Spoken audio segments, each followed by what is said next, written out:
Today we're going to do some seasonally appropriate requesty besties. Starting with a mantis shrimp. This was yesterday's seasonal request. We did shark miss. Participated in a moment of shark miss. It's like a moment of weakness, but it's stronger. All right.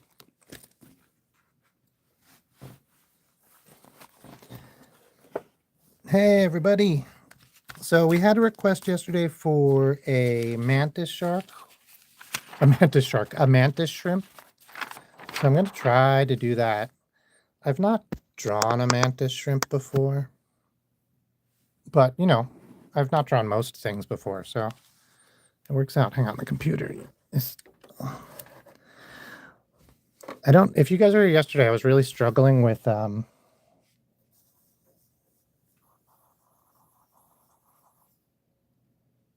oh, thanks, Goober.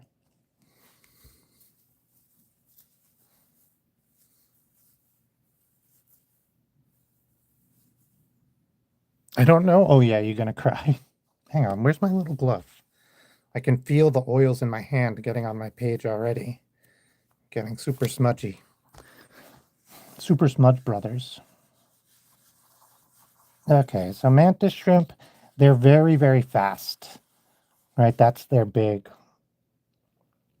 A portable DVD player. Oh, it's not the tasteful thickness.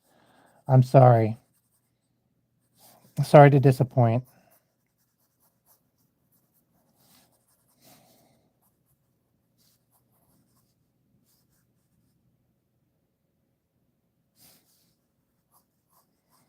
So yeah, mantis shrimp, they're very colorful, right? So it's kind of cute to put the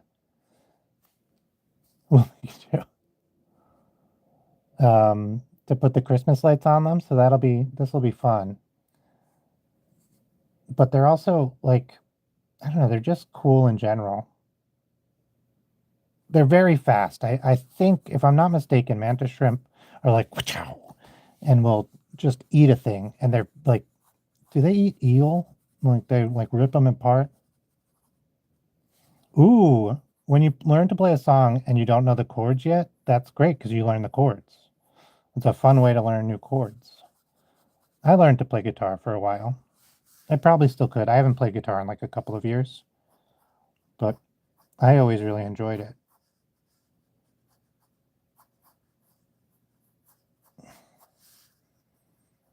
Hello.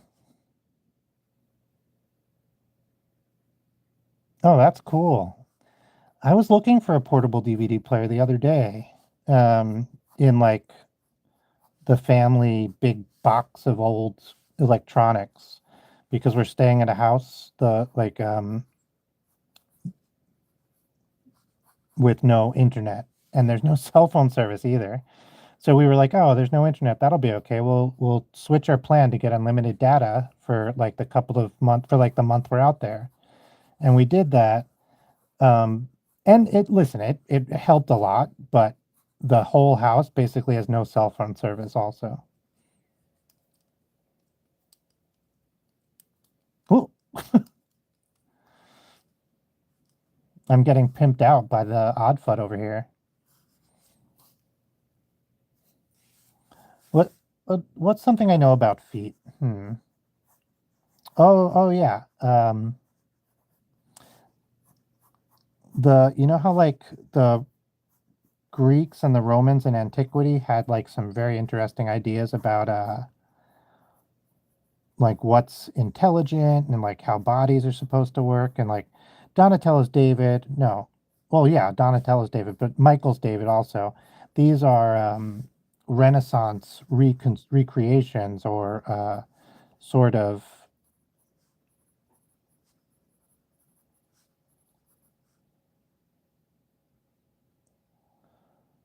I am doing a mantis shrimp, or I'm trying.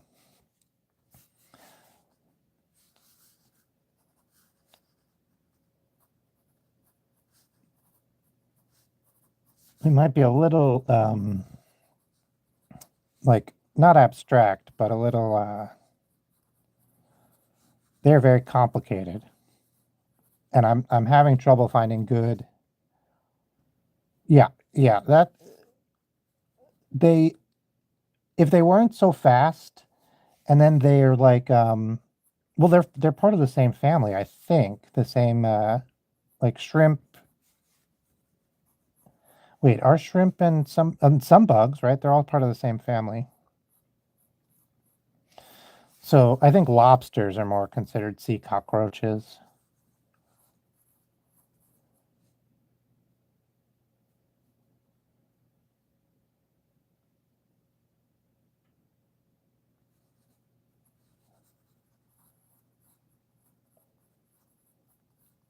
Okay. Yeah, I'm having a lot of trouble finding good reference photos. Uh, I think I would have to like get a scientific drawing. When I do my illustrations, I really like to um, instead of just basing it off how something looks, I really like to base it off how things work in real life. So like I learn how animals work and how their bones all go together, and that's part of how I draw them. And I'm having a lot of trouble doing that with this mantis shrimps. Um, I think like their camouflage is working on me. They're like they have all this crazy colorfulness all up in this top area where all their danger parts are.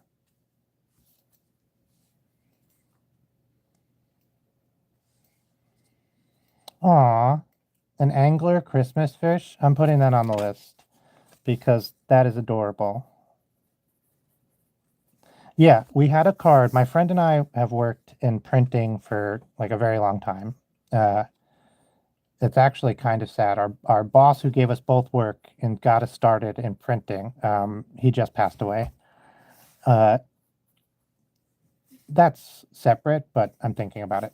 Anyway, so we have been doing graphic design and then printing Christmas cards, birthday cards, all that stuff for quite a while. Um, Anglerfish Christmas something. Stone. Yeah, maybe. Yeah. And one thing we did is we had a, and she still makes these cards, Merry Fishmas. Right? She came up with the idea, Merry Fishmas. And then I did an original drawing for it, and we printed them, and they were pretty great. I forget what. I wonder if we still have the file. And then, and now she makes them, but they're like cutouts, and they're much more fancy. But yeah, we do Merry Fishmas every year. We sell Merry Fishmas cards. Oh yeah, and then the mantis has like this like weird furry thing. Yeah, I think mantis shrimp. If you look up mantis shrimp capturing eel, people take pictures of them or videos of them like okay, so we were going to do him with a little bit of Christmas lights. Let's throw some Christmas lights on him. Or her. I don't know how to tell the gender of mantis shrimp besides asking them, and they don't answer me.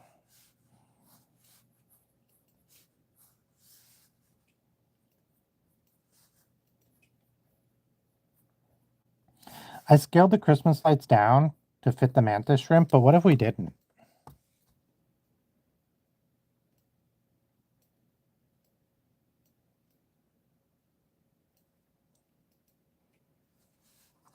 Uh,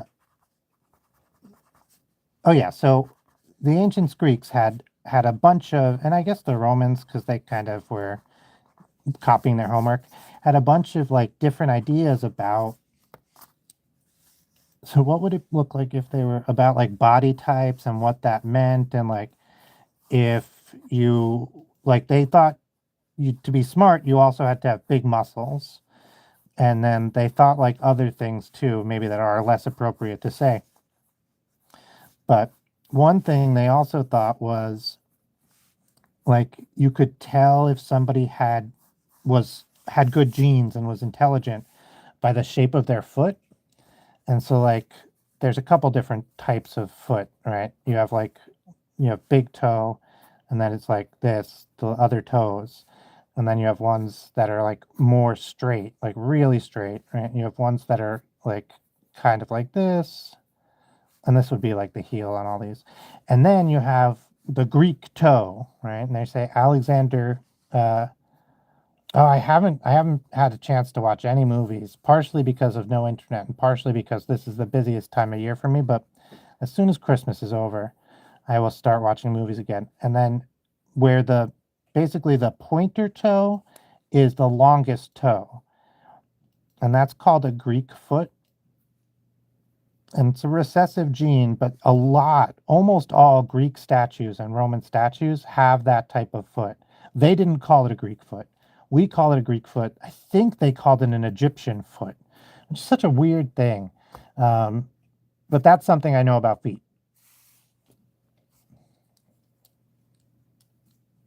Yeah, yeah. Oh, that's great, Kakuchan. Yeah, it's a really interesting fact. Uh,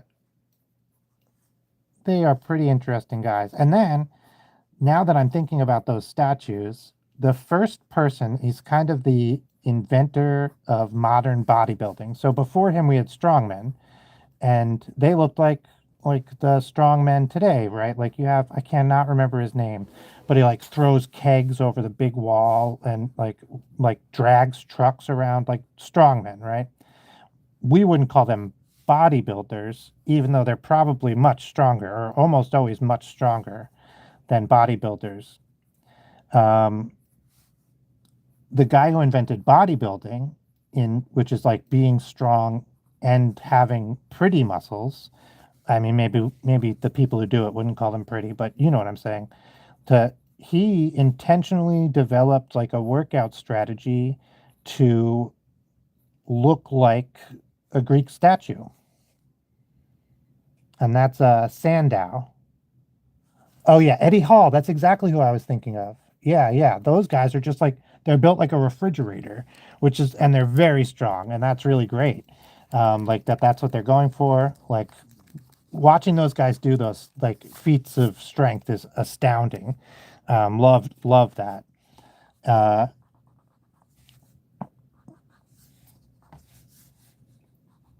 but then the guys who like are trying to look pretty, Arnold Schwarzenegger, for instance, he also developed like a bodybuilding system, like working out in specific ways to make your muscles look very good. And apparently, the first real person to do that is Sandow. I cannot remember his first name, um, but he was great, man. He was like also a brilliant publicist. So he would like go to new towns and like break all their strength testing machines, go around and break all the strength testing machines. And then when the police were like, hey, someone went and vandalized all these strength testing machines, he would go in. Oh my God, that's crazy. I believe it. He like needed extra oxygen.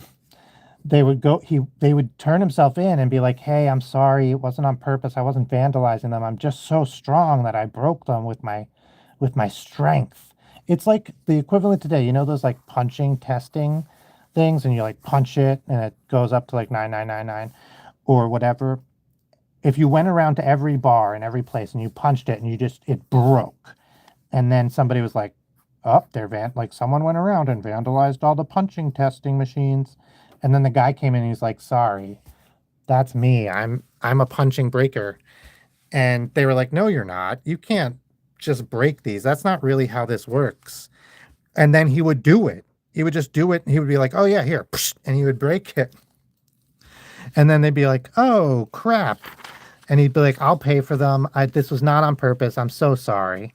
And then the police would be like, "This guy's so friggin' strong."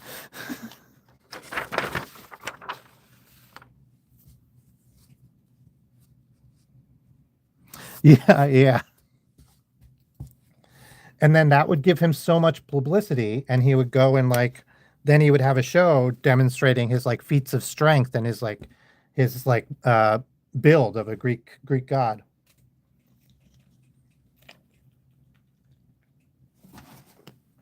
I kind of think his name was Eddie. Eddie Sandow. That's probably, I'm probably just getting confused with the other Eddie. Okay, let's draw that anglerfish.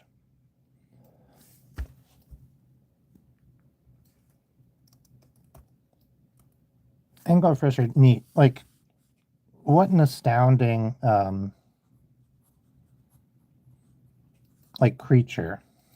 Like, so cool that we see them. When did we even discover them?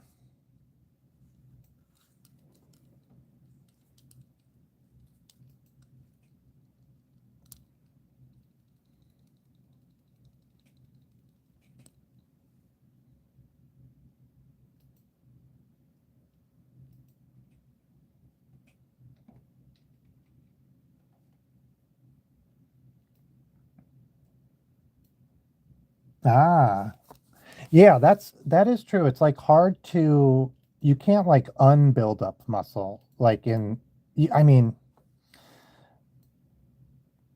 not in,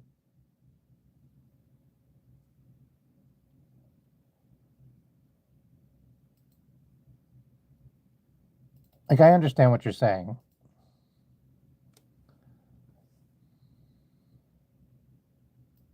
Oh yeah, DVD player. Let's do the portable DVD player first. Well, I won't put it on the list. I'll just do it. Anglerfish, excuse me. We'll get to you in a moment. I like drawing little machines.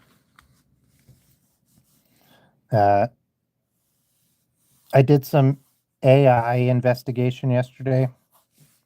I was like going to sleep and well, I was getting ready for bed. I wasn't going to sleep because there was no internet when I was going to sleep. So I was getting ready for bed and I was reading some, I think it was threads.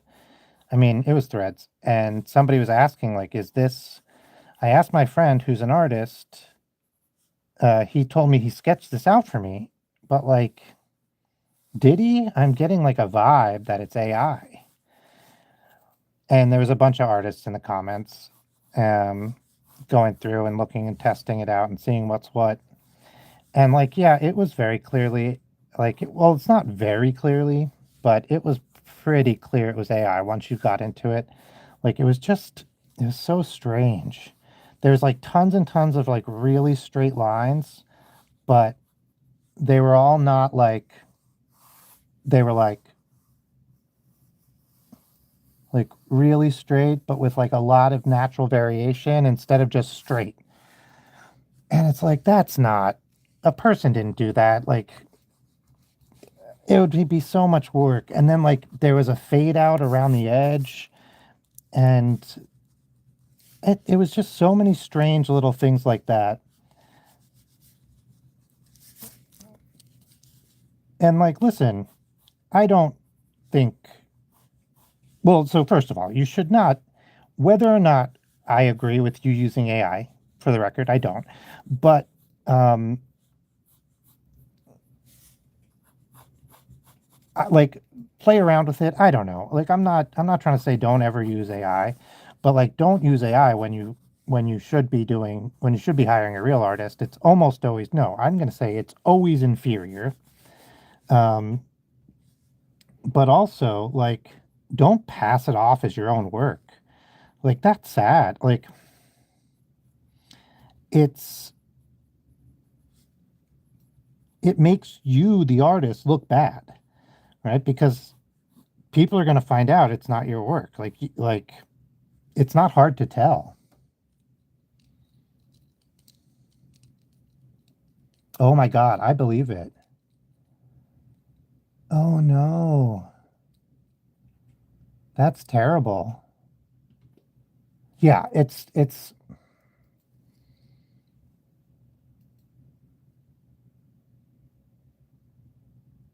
oh, nuclear moon. I hope the snow and everything gets, oh gosh. My dad used to do plowing and stuff, and we had all sorts of trouble.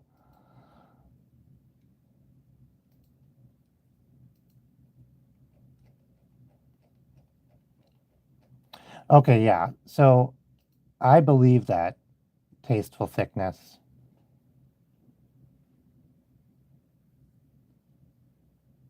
That's how I feel. So, like, I don't think you should be using AI for art, right? Like, I don't think there's really a place for that, because it is just stealing off of other people's work. Like, so when they first were doing the AI stuff, I was thinking, oh, maybe I will train an AI, like a private AI, off of my own work. And then I could have it like do some sketching for me. And then I was like, that doesn't feel like it really makes sense. And so I never did it. But when AI is trained off other people's work, and we've shown over and over again that it is, right? Like, and that it will just straight up copy even whole chunks of pictures. Like,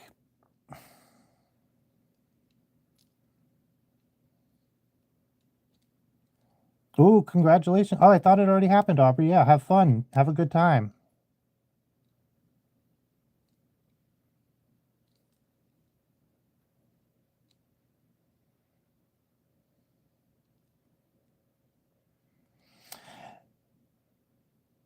Yeah, so redrawing things to get better at art is great. And like I think if you're redrawing, I think like there's some moral gray area.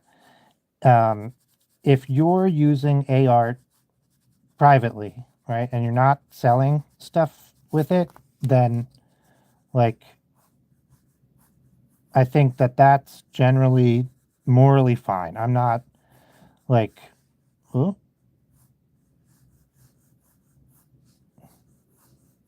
oh, okay. I got my perspective messed up here. But like, don't. Okay, so AI as a tool that's not stealing can be really great, right? Like, AI can detect cancer cells better than doctors, right? More accurately. There's tons and tons of things that what we're using AI, called AI, can do better than people.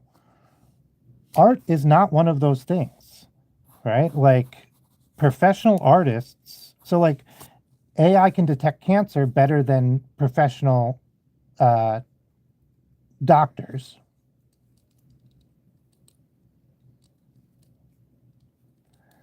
The yellow from local, the yellows, hang on, let me write this down. Yellows from Loco Roco. But AI cannot write better than professional writers, and it cannot do art better than professional artists. And the AI experts say, and it never will be able to. They do not think it will ever be able um, to do it better.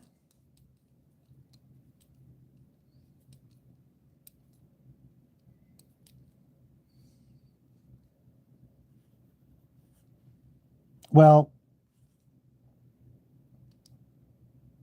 no, I don't think it gets fuzzy. There's lots of things made by humans that bring other humans joy that are morally bad across the board, right? That are or morally bad when you use them in certain ways. For example, there's lots of medicines that are made by humans that are really useful for surgeries and medical things, but when they are used incorrectly are morally bad, right? So,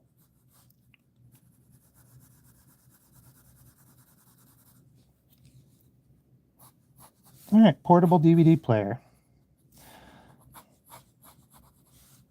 Okay, my what's it called? My lines are a little messed up because I was drawing it from over, my head was over here, so my angle's a little weird.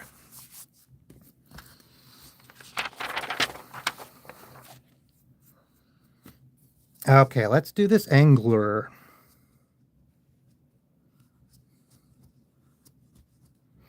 Listen, they legally found that they were stealing when they used the collective books and stuff to train the AI without paying the artists, the writers, the authors, anything for them. That is copyright infringement and it's stealing, which means it was stealing when they did it with art. What?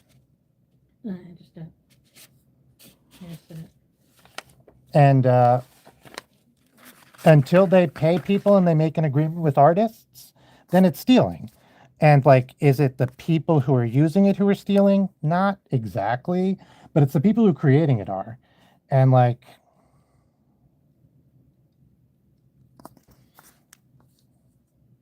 yeah, so that's what I'm saying, tasteful thickness. If I make an AI art bot, if I create an AI, I take an AI and I train it on my art, or I pay an artist and train it on their art, and we agree that I can use it, fine, right? Like that is fine. That is morally fine.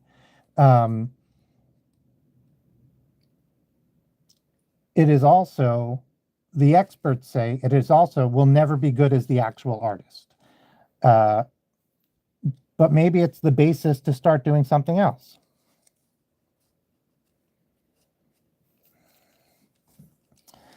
Huh. Does that count as art in my opinion?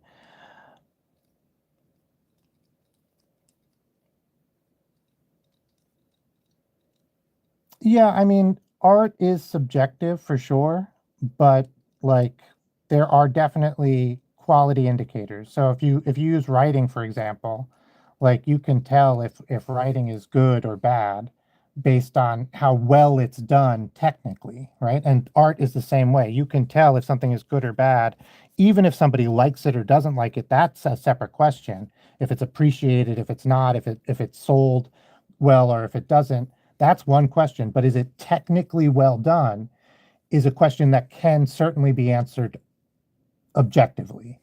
And the experts say that AI will never be able to make it at this point. Maybe they make a new discovery, they figure it out, but the AI as we have it right now will not be able, no matter how much you train it, no matter how much compute you give it,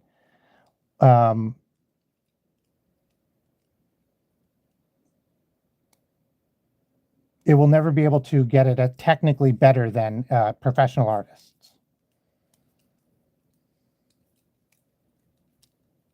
No, it seems to be getting worse because they're using the way they're training it has been terrible.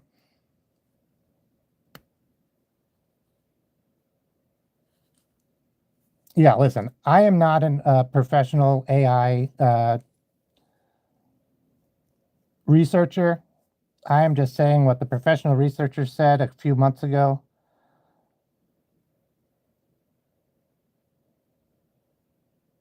So should we just go anglerfish?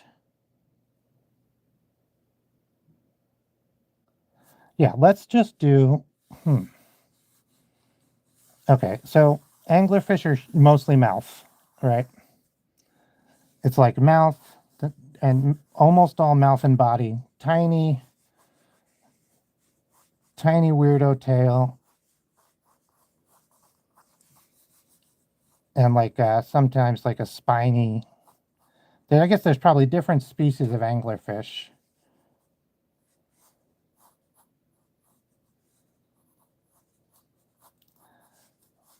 I think separate from the argument about art.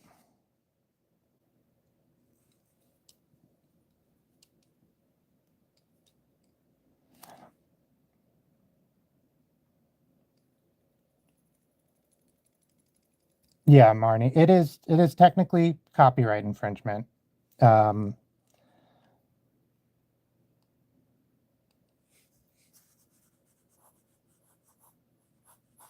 I lost track.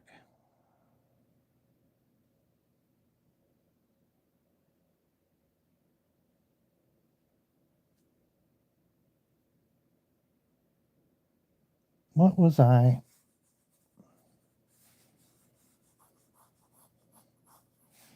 They got a serious underbite.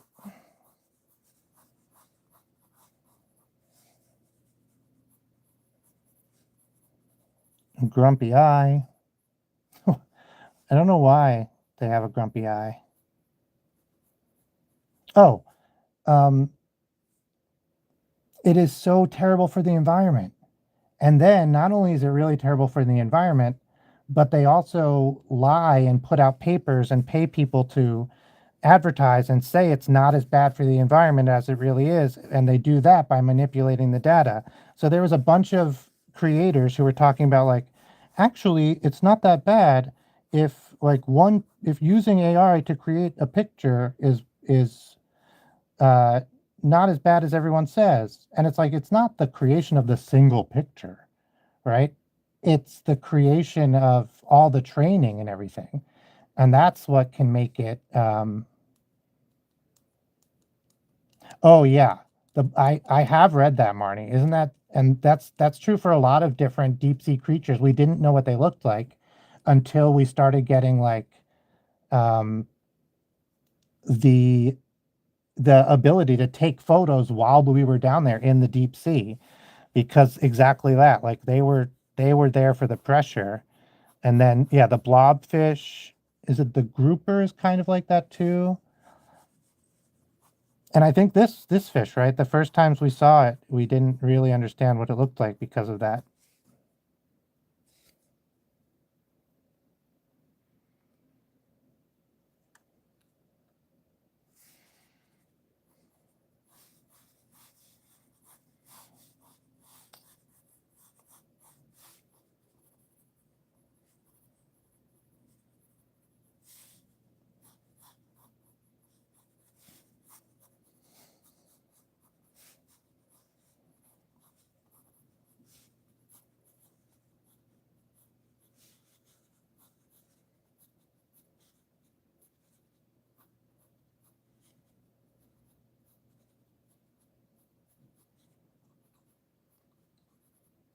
Yeah, so even without the question of is AI art, so like courts have decided AI art when the companies train the data on things that they didn't pay for is stealing.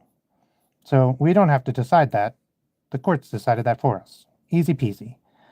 Um, it is copyright infringement and therefore stealing. Copyright, as you said before, is it can really be. No, Microsoft Sam, I don't think I did.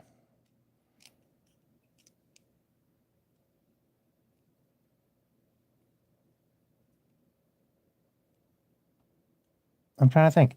And then,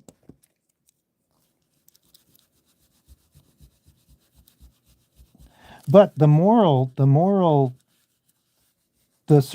the things surrounding AI are starting to get morally non-ambiguous at all, right?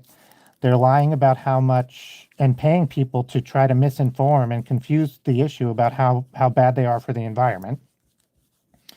They've put out like research papers, which are they look like research papers, but when you actually like dig into them, they're just like a think tank saying facts that aren't actually facts. And stuff like that, man. Like that's really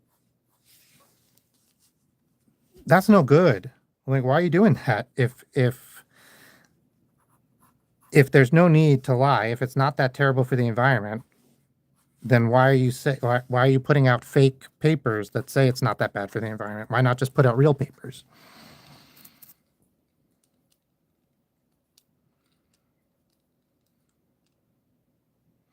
Yeah, I'm with you,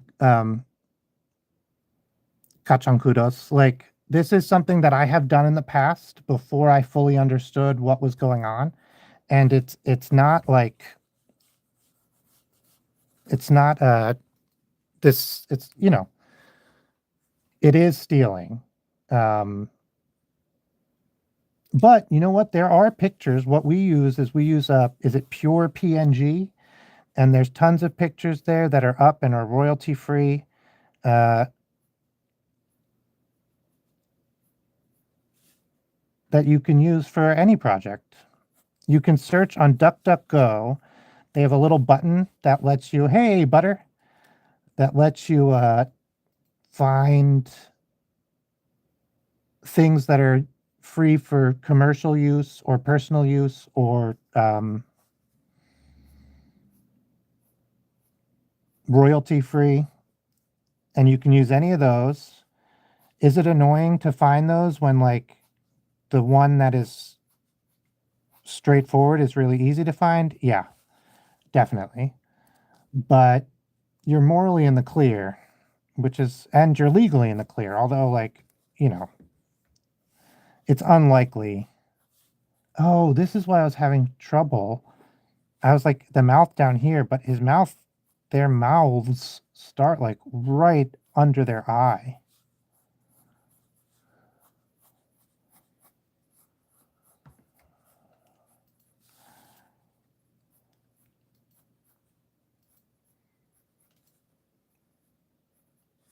Yeah, so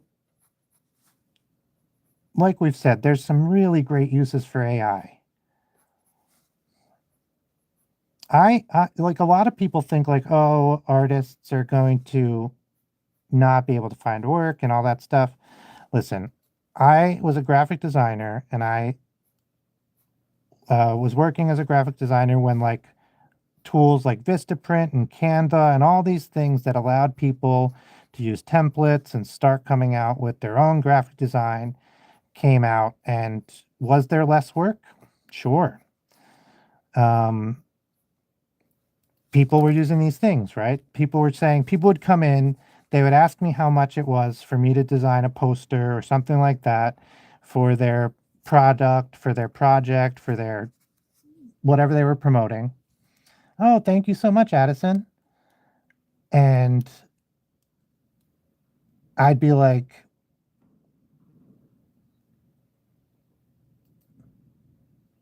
whatever it was. At the time, depending on how long I thought it would take me, it would either be like 20 or 45 bucks, something in that area, right? So not a crazy amount.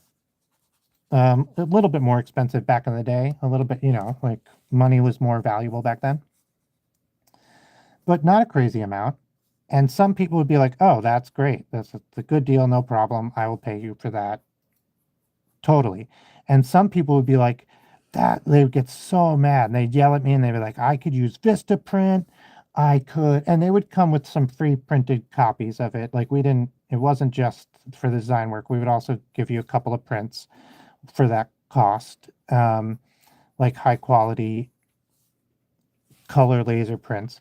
And some people would be like, my nephew can do it. He's 6. Like, how can you be charging so much for this thing my nephew can do? Hey, Pebble, welcome back. And I'd be like, okay, yeah, listen, like, I'm not here to tell you to get this service, right? I am here to supply the service. If you want to use it, that's great. Yeah, we did we have it right here. It's a dogfish with a hat. Thank you, Pebble. And so less people were using the service but I think some people thought, like, now that Vistaprint was here and stuff. So I literally had people tell me, like, Vistaprint is cheaper. And like, how come you're not the price of Vistaprint with the templates and all that? And like, well, because I'm doing different work than Vistaprint. And they'd be like, well, like, if I can get it for $10 from Vistaprint, you should only charge $10. And I'd say, if you want it for $10, go do it for $10 from Vistaprint. Like, why are you here? Like, if you're just going to yell at me and tell me it should be cheaper. And they would inevitably say, Vistaprint is bad. I want your work. I like your work. It's better. And I'd be like, well, right, which is why mine is more expensive. And so, like, did I lose customers to Vistaprint, lose clients to Vistaprint? Sure. Right. But Vistaprint still exists, and I did graphic design, and when I work in printing, I still do graphic design pretty regularly. And I think it's going to be pretty similar with the AI, right? Are there people who are going to use AI art? Of course. If it's available, people are going to use it. And are there people who are going to be like mad that you're charging for art that they can get for free from AI? Yeah, definitely. But then there's also going to be people who want the quality that a human can do. They want the touch that a human can do. And they want to be able to like talk to the person who makes it and make specific changes and stuff like that. That's my prediction, is just like the graphic design and stuff as like those web tools and everything came out. I think we're going to see the same deal where, yeah. One thing that feels really shady.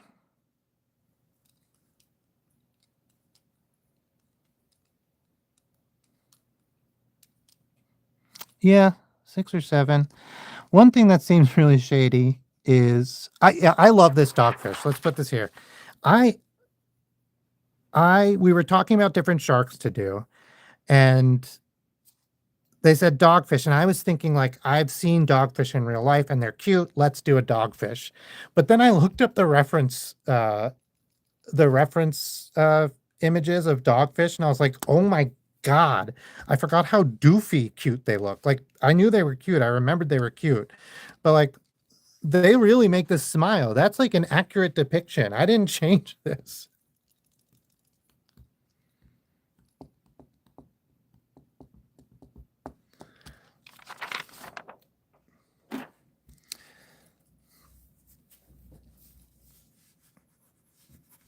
Why? Like I was looking up I guess these guys have like real, like serious jaw lines because they probably clamp it closed real hard. But it's really funny how like intense their jaw lines are.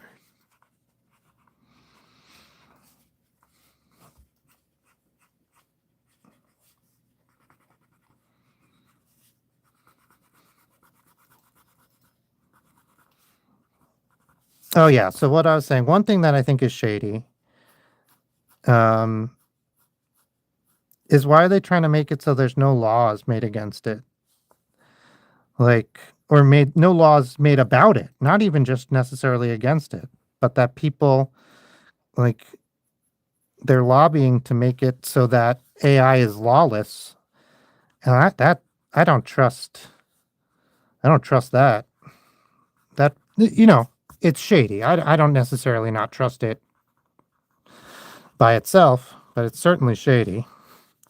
And then the self-dealing that's going on in the industry is also shady, right? I don't know if it's exactly bad, but it certainly has the appearance of badness. Hey, monster.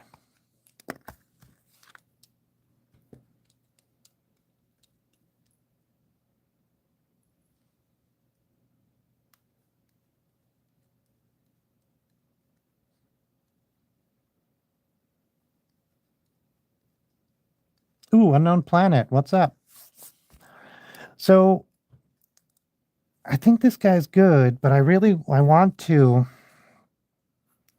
like, how do we make this guy Christmassy? So we were saying we could put it at the top of a tree.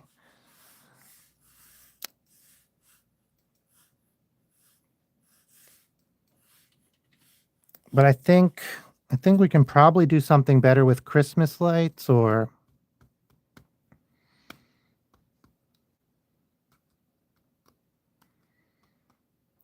did I say hey unknown planet already? Sometimes I space. Okay, okay.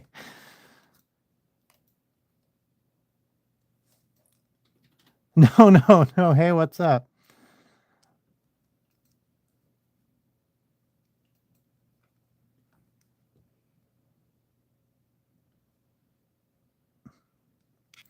Yeah.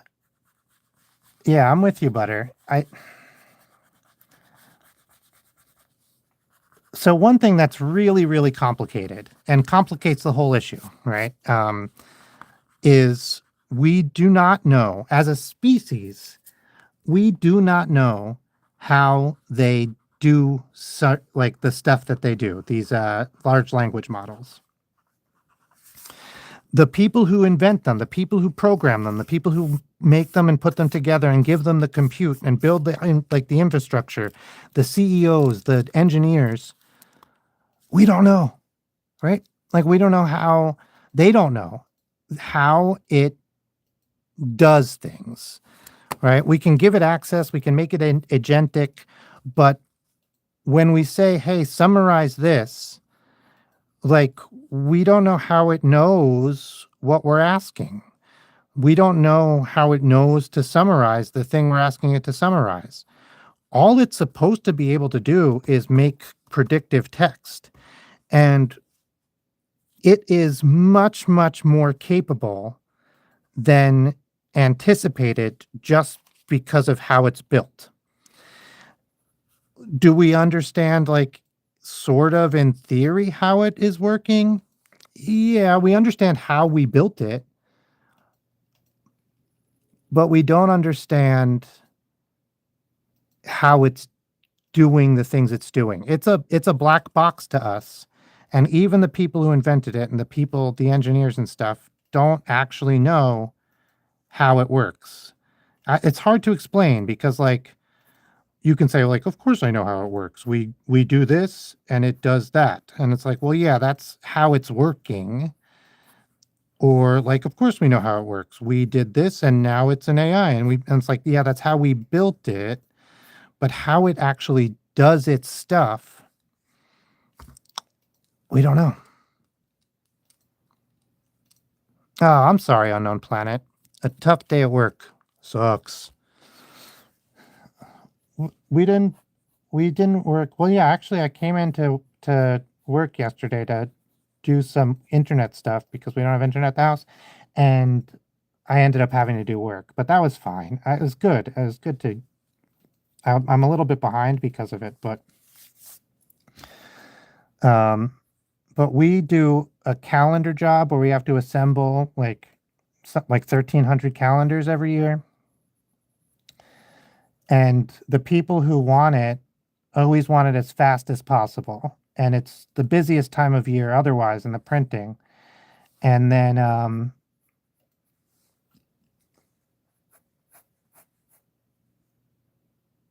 I'm drawing a blank.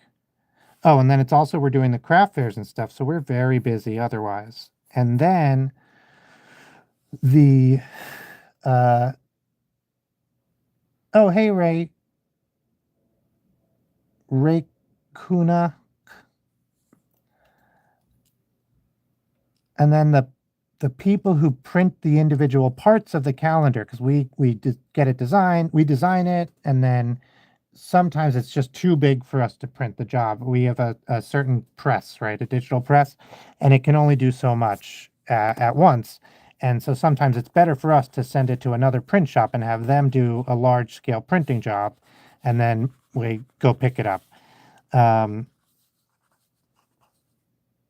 They didn't do it. So we were like, hey, like we sent you that job, you said it would be ready. And they were like, whoops. And we were like, what do you mean whoops? Like we have to have these delivered. And they were like, yeah, we just forgot. And we had been reminding them. And it's like, what do you They do it every year. And they do it every year. And we were like, what do you mean you forgot? We've talked to you 3 times this week. And they were like, yeah, it's crazy. It's crazy how we forgot, isn't it? And we're like, oh my freaking God. So we had to do an insane, we had to print them and assemble them in like record time.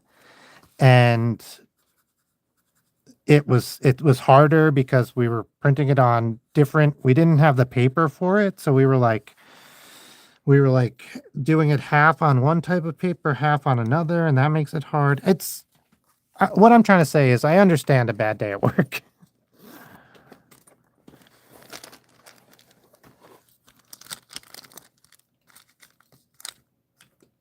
Yeah, so it's really interesting because this is what they say is every time the people who build it and do it say they don't understand how it works and they don't know how it does certain things, there's always somebody who goes, well, I understand it. And like I said, we know how we built it. We know what we asked it to do, but we don't know like, and I'm explaining it badly, so this might be my fault. But we don't know how it does the things that it does. And this is like, it's Sam Altman said, we do not know how it works. Like, and he's like AI guru. All right, what do we do with this guy? Like dark blue and dark green, maybe a little black, maybe a little purple. Oh, and then the other question is, do we put Christmas lights on this guy? Like,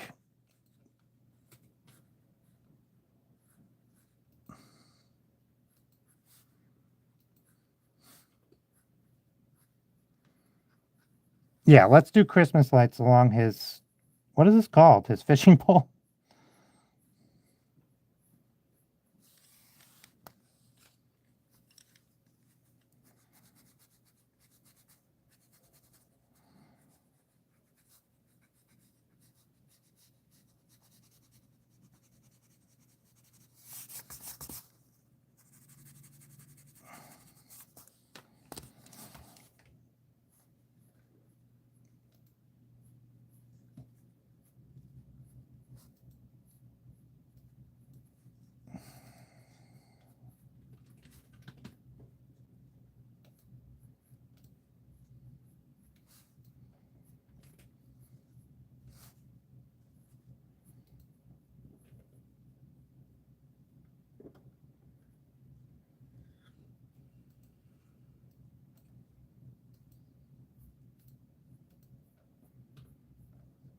Okay.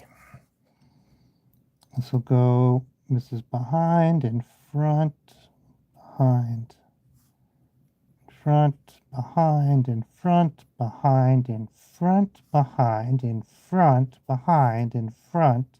What? That's supposed to be behind. Behind. In front, behind, in front, behind. In front, disappears. Perfect. Lure, of course, of course.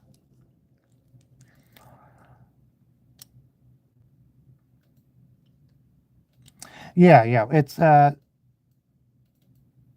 they program the gosh, I know what these are called, like weighted neurons, right? I cannot remember the actual name of them, but they're essentially weighted neurons. It's like how they were when they were designing them, they were thinking like it would work similar to the way people make decisions. Uh, and we know how we made those, and we know how those work in general. And it's brilliant. Like it's the like this is why they're neural networks. This is why they're so good at what they do.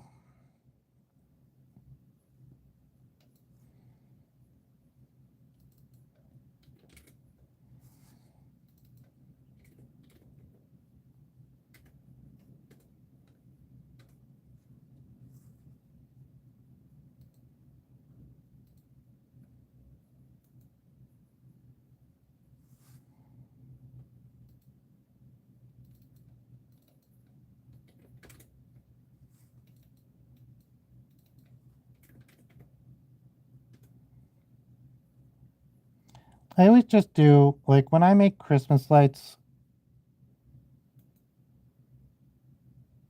I always just do at 4:15.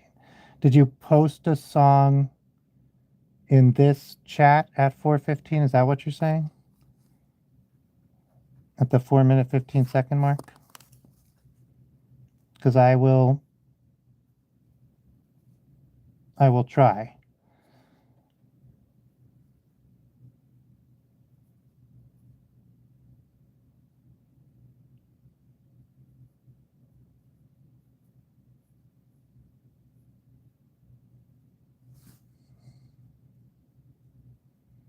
And I always just go like back and forth, like one side of it, the other side, and like I'm not super strict about how far apart they each are, although like I should probably be, but I just kind of eyeball it.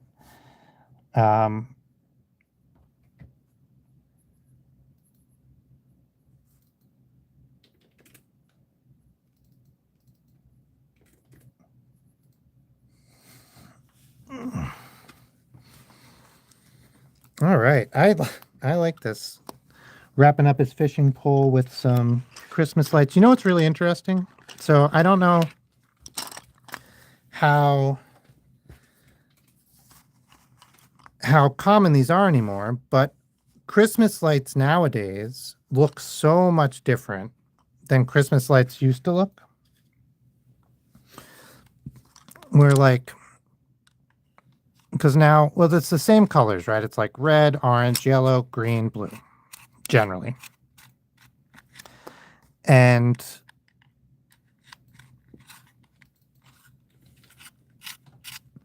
but they all used to have this like kind of warm glow to them. And now because of LEDs, you just don't get that warm glow. And you get like this blue, this like blue cool glow. I grew up with the warm glow. We still probably have them at my house growing up. That's like what was Christmas to me. Those, you'd plug in these lights and it'd be like, oh, hey, Mr. Meme. And it'd be like these very warm, very like, even the blue ones would be warm. How many do we have? 5. Should we skip? Let's skip the yellow and just call it red, orange, green, blue. So we have 4. So blue, 1, 2, 3, blue. Oop, it's behind. 1, 2, 3, blue. 1, 2, 3. Oh, that's it. All the blues. So we'll do red. And we'll just do red right before the blue. That's easy. Up, right before. Right before. And this would have been blue, the secret one, so right before. Nice, nice.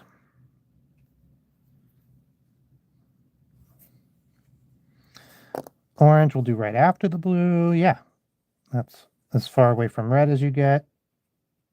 Is it? Yeah.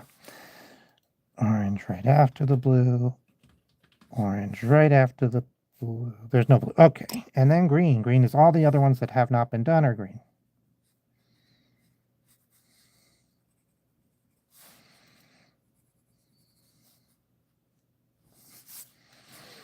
Okay. And we can use the side of the pencil, give it a little glow. We'll give them all a little glow. Give them a little glow.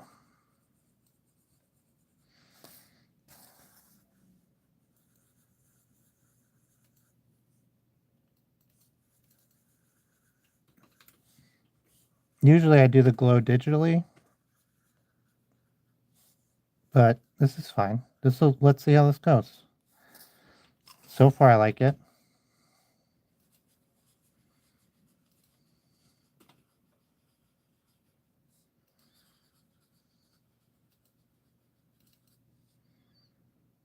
Oh.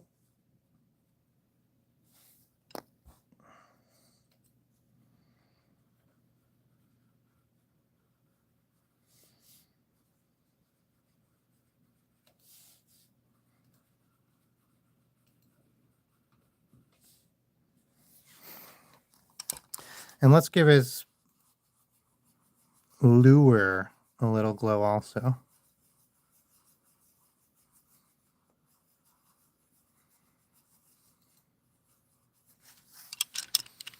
Christmas, Christmas, don't be late. All right. Okay, so I think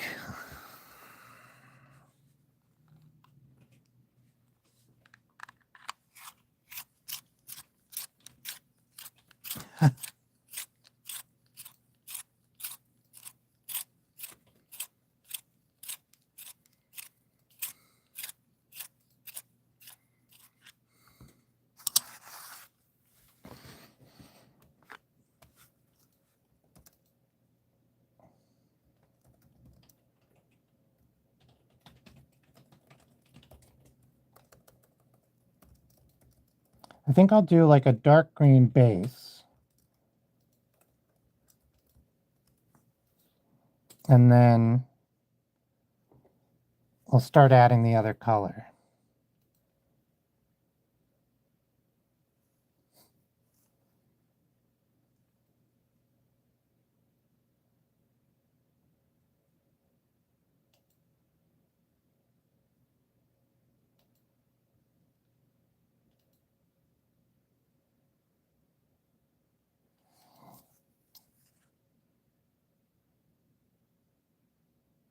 So just like Unknown Planet, just like we don't know how people's brains do everything they can do.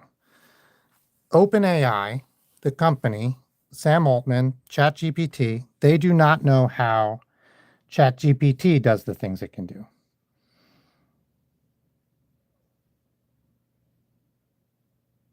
And you can look it up. Sam Altman says exactly that. We do not know how it works.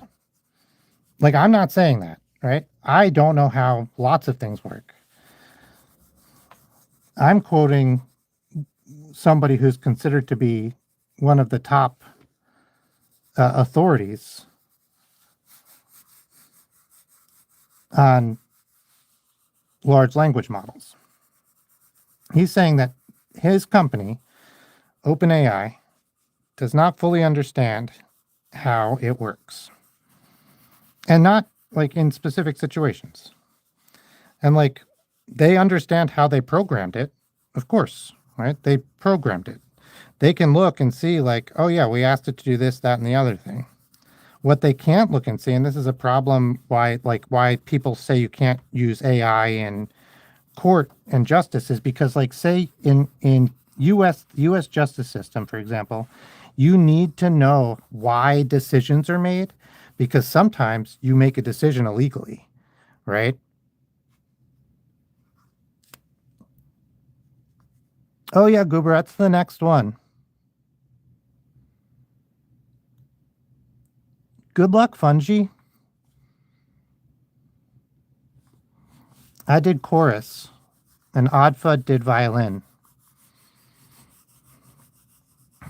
I sang in so many choral concerts. I can do my voice is pretty high, but I can do bass, like what is it? Deep bass, low bass, low bass. No?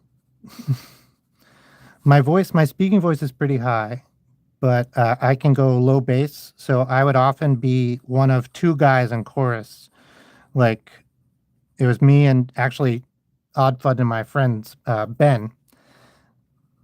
We were the two low bass, and we oh, and he was like singing like big low notes the whole friggin' time. We didn't get to sing words. We had to sing bass notes. Ooh, ooh. And like that's not my range. I mean, I can hit it, but that's not my preferred range. But it was because like lots of people just can't hit it. So what?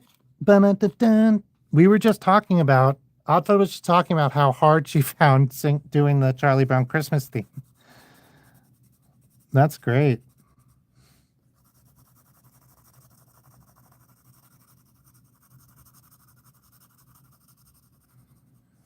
I was singing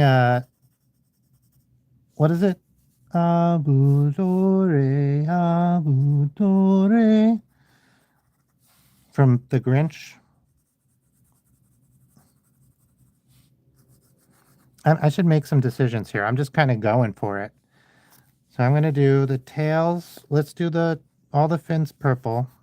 And we did the body green. And then we'll see what we're going to do next.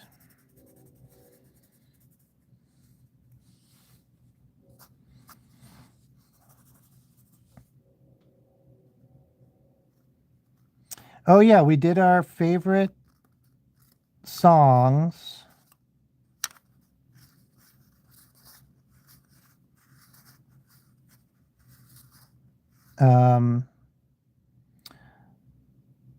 Oh, you meant like the time 4:15. I cannot. I will do it after the stream though. Did you I'll open your profile now. What the heck?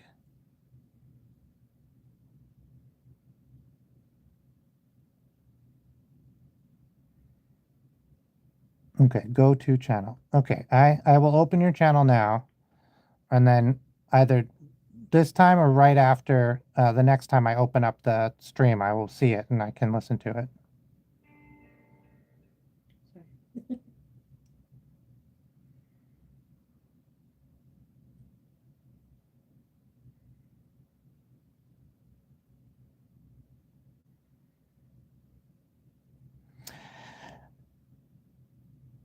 Yeah, so we have a Christmas vlog.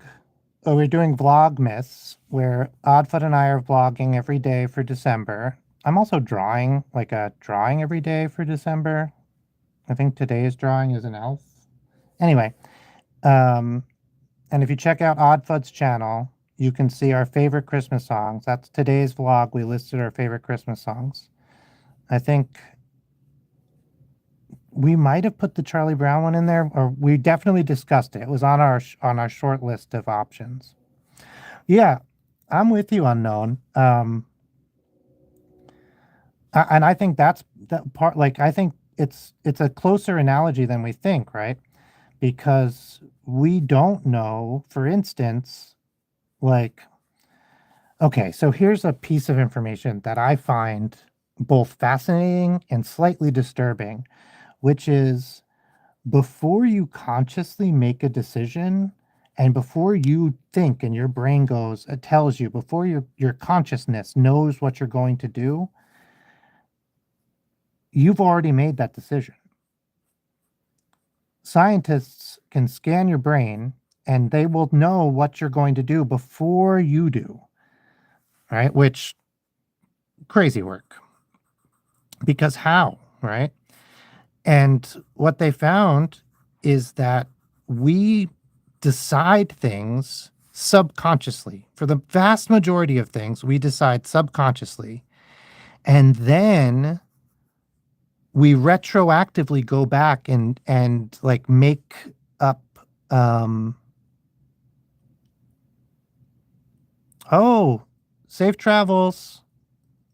Have fun, Sapley.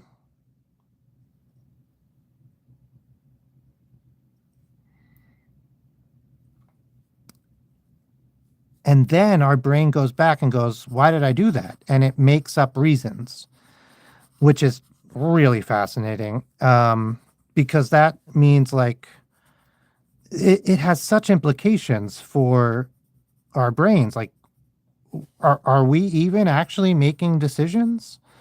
Like, do we have free will? It's a question people have been asking for like hundreds of generations at least, right? Or thousands of years at least.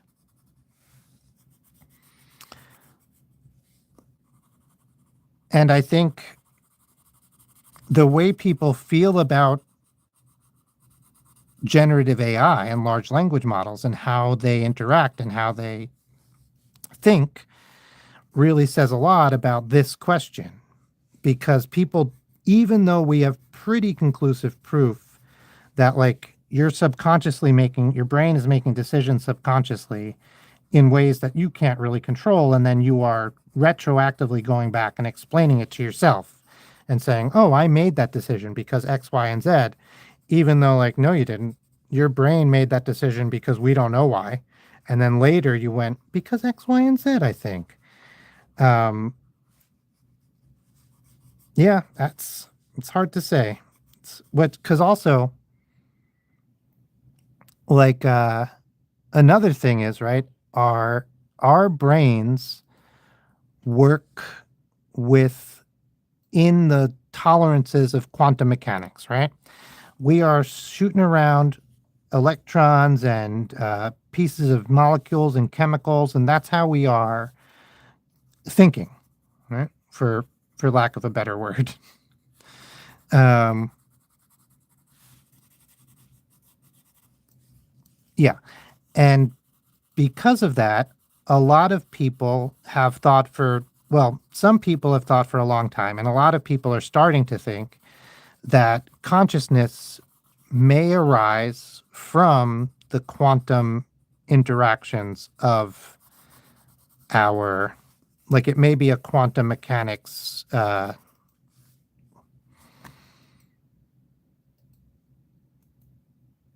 um what am I saying? It it's a consequence of the quantum mechanics of our brains.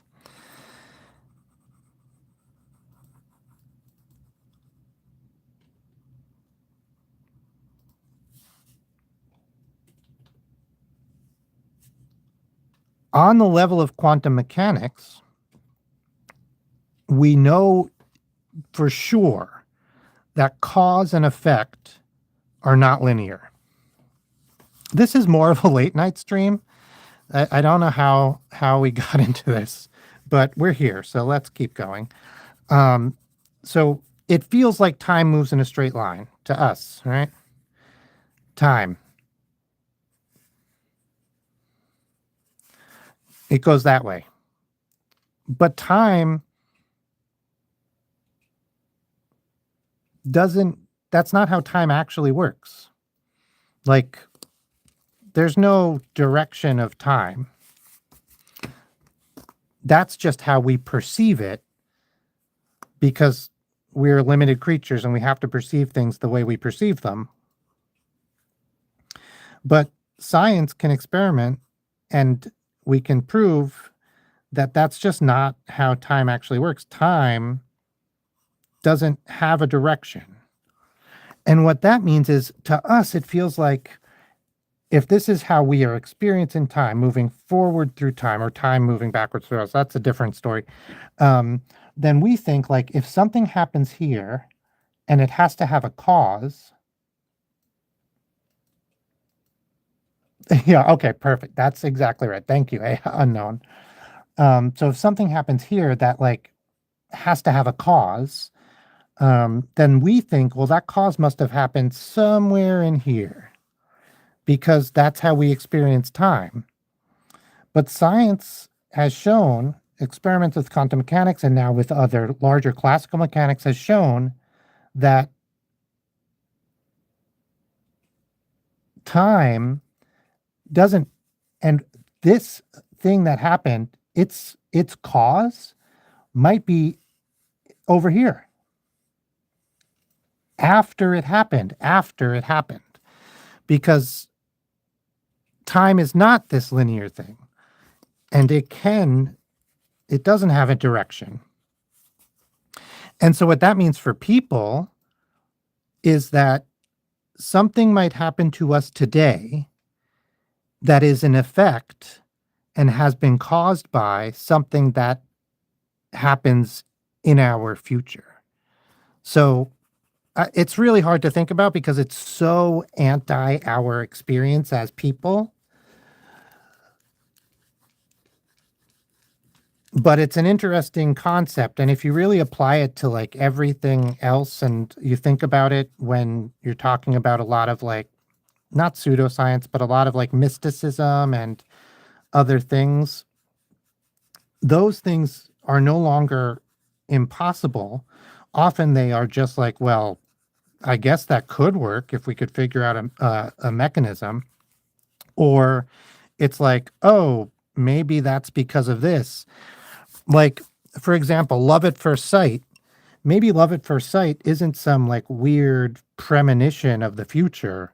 Maybe it's this future of you spending thousands of hours with somebody and getting your brains entangled and your hearts beating at the same time, and all of that. And that future connection is having an effect on the past, on you, on the present you, which is its past you. And scientifically, that could be it. Like, that could happen. I was taught, like, obviously that can't happen. And in classical physics, it doesn't often happen, but it can, and it does happen. It's just, and that's relatively new physics. So it's an interesting thing. Yeah, let's do the yellows. Where's my list of things? We'll do work on this guy again.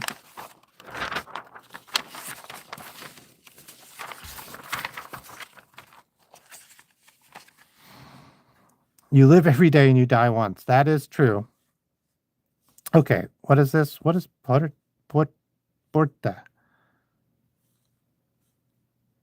Oh, portable DVD player. I was like, why did I write door here? Okay. What's the question? Let me see if my vast science reading and ooh, I love this question because I used to be terrified of dying. Yellow's Loco Roco. And it was crazy, right? Because I was really, really scared of dying, but I was not scared of doing dumb things that could put me in danger of death. And I don't know why. I used to climb buildings.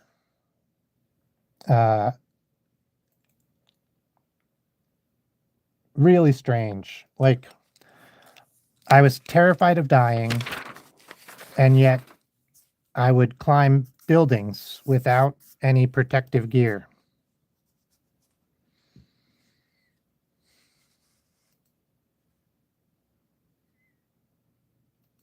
Hmm. Well, and also unknown planet. I have read, and I haven't gone back and found a second source for this, so I'm not 100%. But I have read that at least some of Einstein's work is done by his wife. Like not the big papers, not the big like thought experiments, but some of the underlying maths.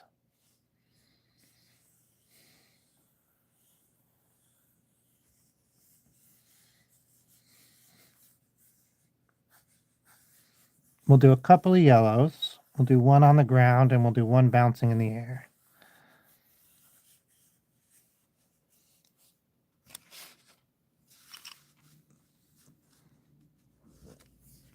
What's that, Oddfud?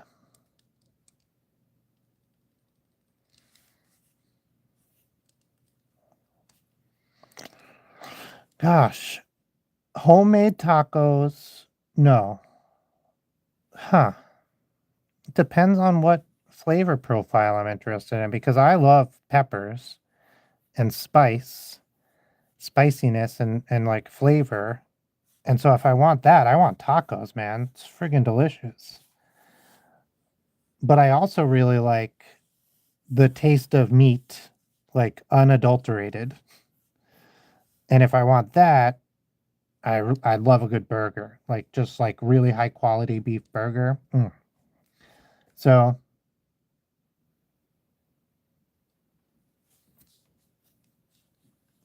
I was gonna say I want tacos if I make them at home and burgers if I'm going out, but that's not true. It's just that I don't think there's a lot of great places that make really good tacos out. Like a lot of tacos that I've had, I'm not thrilled with. So I like to make my own tacos.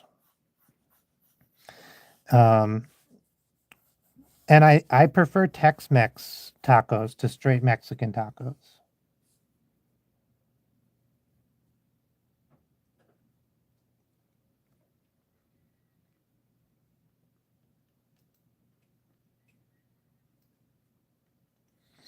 Yeah.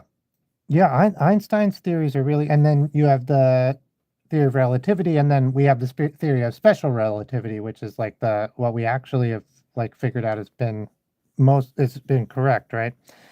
And one thing that Einstein hated was quantum mechanics, right? He was just like, this is not a thing. It can't be.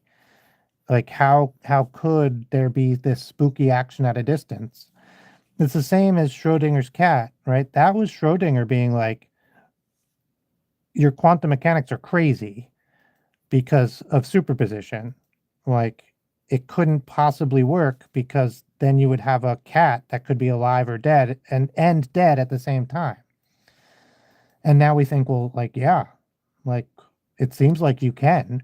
They do more and more experiments on this. Quantum mechanics is one of the most experimentally confirmed sciences of all time, right? Like we know quantum mechanics is because it feels so wrong to us. We constantly tried to disprove it and we just cannot. In fact, we prove it stronger and stronger and stronger all the time. So they didn't think, they were like, what's the limit of putting something into a superposition, right? Like how big? And they found you can do it to something as big as a piece of dust. So something you can see. Um, Mind blowing. Like crazy that you can see something that is both um was a superposition, or was it, I haven't read this experiment in a while, but they they were firing lasers at dust to get the measurement to see if it moved like, yes, to see if it moved like classical physics, where it moves through all the space between point A and point B, or if it moved like quantum physics, where it doesn't move between all. This is why it's called quantum physics, is because it doesn't move between point A and point B. It moves in quanta, or in discrete chunks. And they found that dust, like small particles of dust, move in quanta, and it disappears and it reappears, disappears, reappears, disappears, reappears, disappears, reappears. I say disappears. Uh-oh. Yes, Outfoot? Oh, ketchup and cheese and pickles.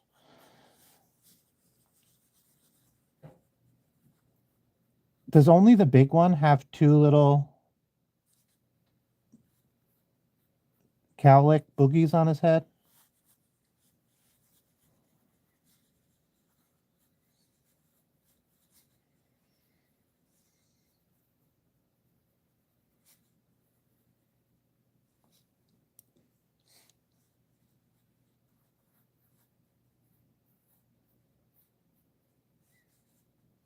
Okay.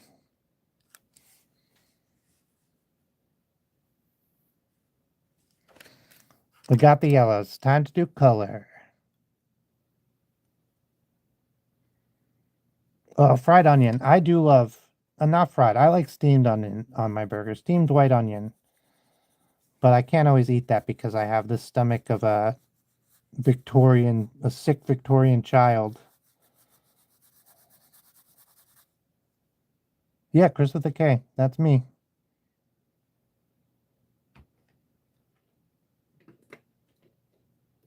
What's the question? Oh, why is the world turning into a disaster? Like, why did it turn this way? Yeah.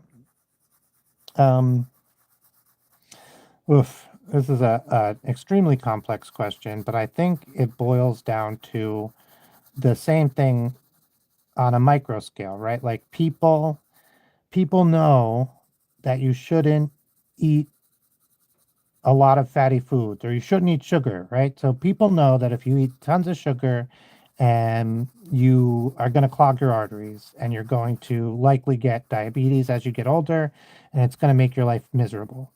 So really you should eat sugar in extreme moderation, and like, yeah, it's something wonderful, you can enjoy it, but it shouldn't be this big everyday occurrence. We know this. This is not up for debate.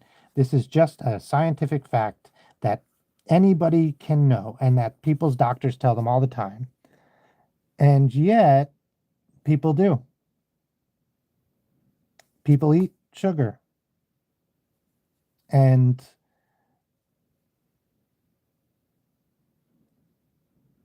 I think that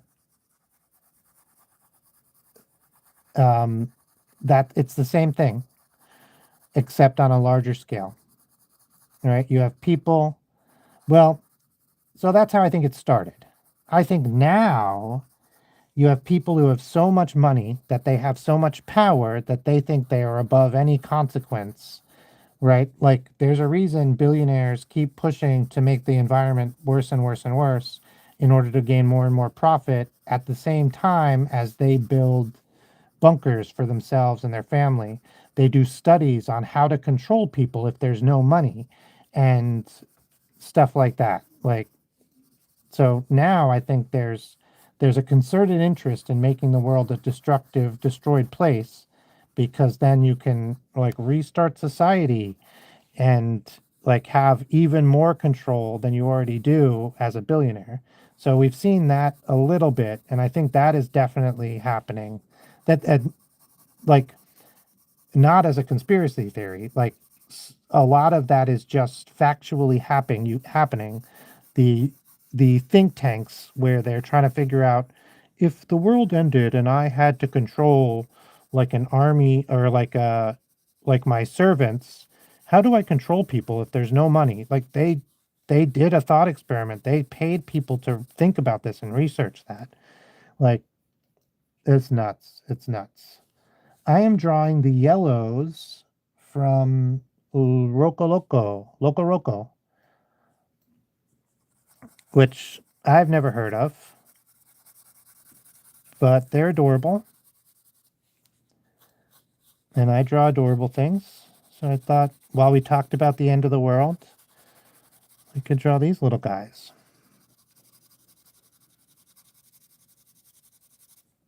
Okay, so one thing that I think is really indicative of why the world is having so much trouble is when I was a kid, the adults in school would say, we really messed up the world, but it's okay. We're teaching you guys, and now you guys will do it right. I'm like, excuse me? I'm supposed to fix all this pollution and all this stuff and all this like years of mismanagement and oops, sorry, camera. And like now the plastic crisis, like as a kid, at like 9 years old, you're telling me like I'm gonna be in charge of that? Like, okay, like I guess that's if that's what has to be done, if that's the plan, like I guess we'll all stick to the plan. And two things. One, like most people my age are still not in charge of friggin' anything. The people who were adults back then are holding on to power with an iron grip. Like they're like, you can pry this power, the power of government and control from my cold, dead hands. And that is causing a lot of problems. That's thing one. Thing two is I now hear a lot of people who are my age say the same friggin' thing to the younger generation. Like, oh, it's up to you. You guys, we're gonna pass the baton. It's up to you guys to fix it. And it's like, bro, you're in your 30s or your 40s, just like the teachers were back then. Stop trying to tell children that it's their responsibility to fix shit. Go fix shit. Like, yeah, I understand you have a mortgage to pay and you have like kids to raise and you have a job. So are they. They're going to have all the same thing, right? Like you can't look at these young people and be like, well, they don't have anything to do because they will have things to do. They will be in the same position as you. And I bet they're going to say the same thing, which is like, look at little kids and be like, it's up to you to fix this. And it's just getting worse and worse and worse. It's not up to somebody else to fix things. It's up to everybody to fix things.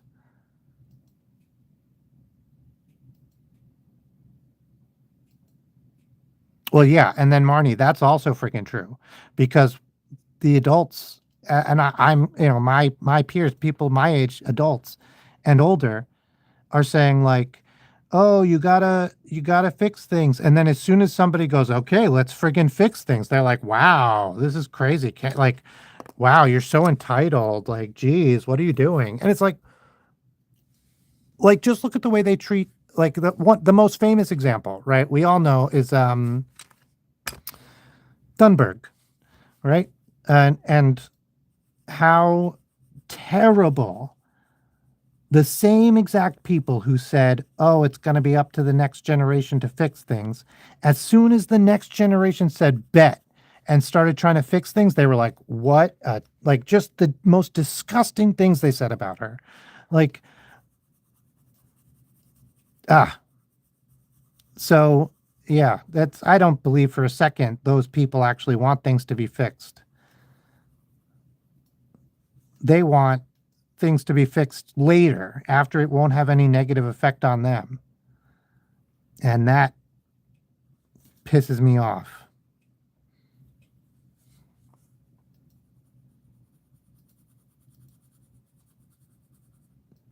So my wife and I, we stopped driving. We didn't need to drive for more than 10 years, so we didn't drive, right? Because it's so much better for the environment.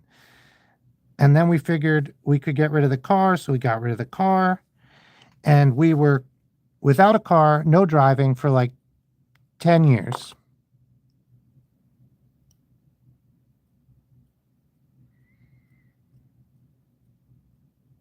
And people constantly, and this was a choice we made consciously. It saved us money. We could get a slightly better apartment, which was closer to the places we needed to go.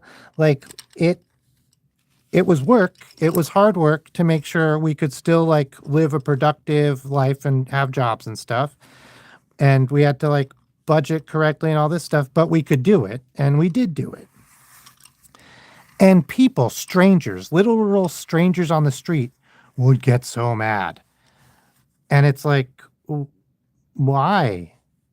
Like, this has nothing to do with you. And they would be like, well, I can't not have a car because this, that, and the other thing. And we're like, well, this, that, and the other thing, here's how we solved that. And they would get so mad. Oh, yeah. Listen, getting dress coded is infuriating. And super sexist. Or not, like, even not sexist, like, specifically misogynistic, right? Like, it is terrible. And it's been going on for so long. And in so many places. It's not a unique or a small problem. It's a problem.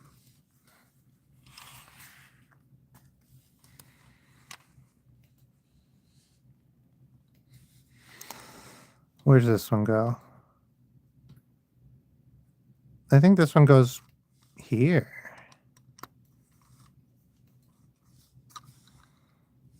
Is that up? These two. Huh? Oh. So there's this one. What do we think? Here?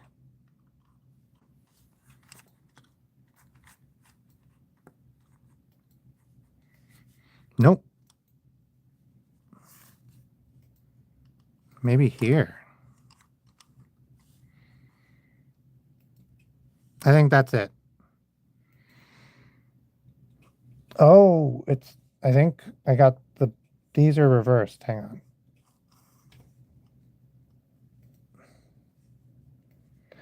Oh, yeah,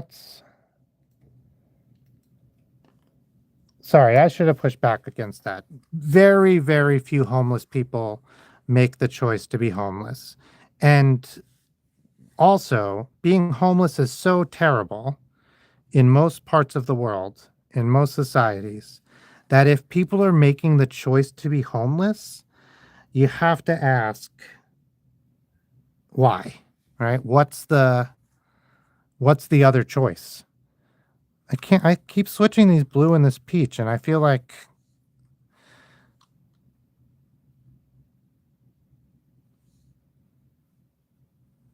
maybe they're the same.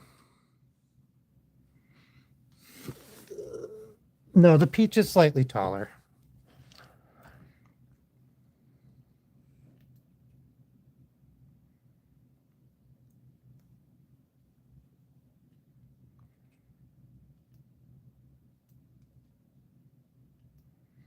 Yeah, unknown planet is exactly right. You got to question everything, as maybe even especially your own beliefs, but definitely question your own beliefs. Be like, I'm pretty sure this is true. Hang on, let me double check that. Let me see what else is going on. What did we do today? What time is it? How long has this stream been going on? I'm asking a million questions. Is it going to tell me? No. I think I can check on this. So they changed how the YouTube behind the scenes thing worked. And it's like, it's much harder.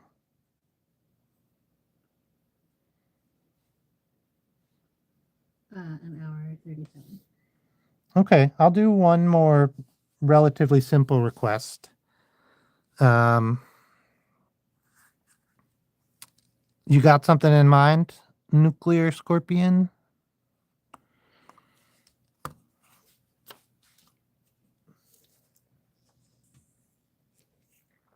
Well, how much time do you have left over there?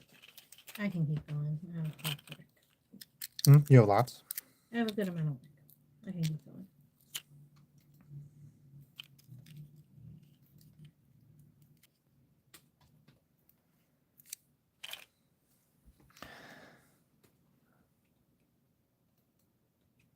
Hey, Jose. Welcome, welcome. Yeah, let me do. You've been requesting Hivewind for like Hivewing for 1,000 years, I think. So let's do it. Oh my gosh, my brain is not working. I can't type. Okay, here we go. Here we go.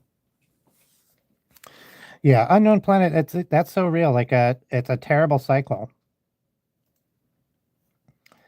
and we see this happen over and over again, where like they get one break, one chance, and it all of a sudden they like pull themselves out relatively instantly.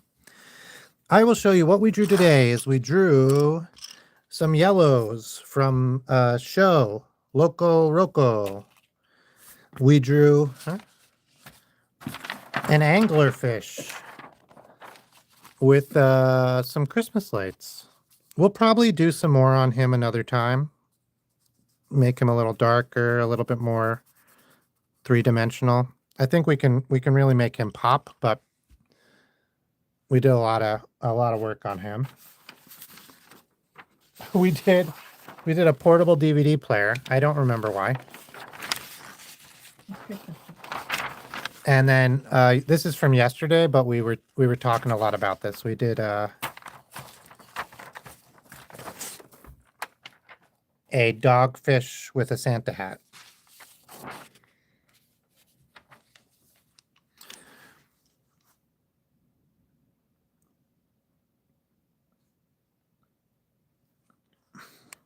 Oh, you know, in my town, they have a train they call the Polar Express. It's an old steam train that you can ride just like down the tracks a little bit. And like it's how Santa comes to the town. It's pretty cool.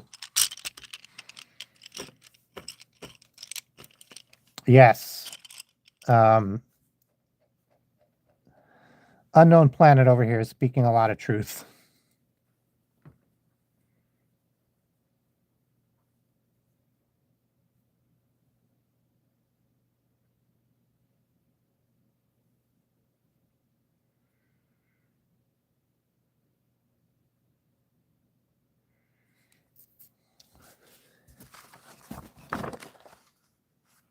And like not only that, but even okay, so I grew up.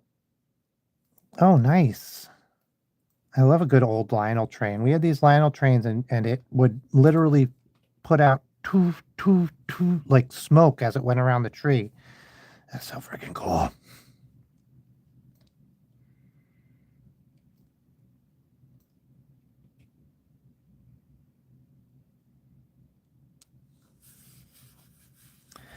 Yeah, so there's a failure of the system because they have, and it's not necessarily not on purpose. It feels like it would not be on purpose, but it is often like they're just like, well, this is going to, we think, well, okay, there's a lot of different things, right?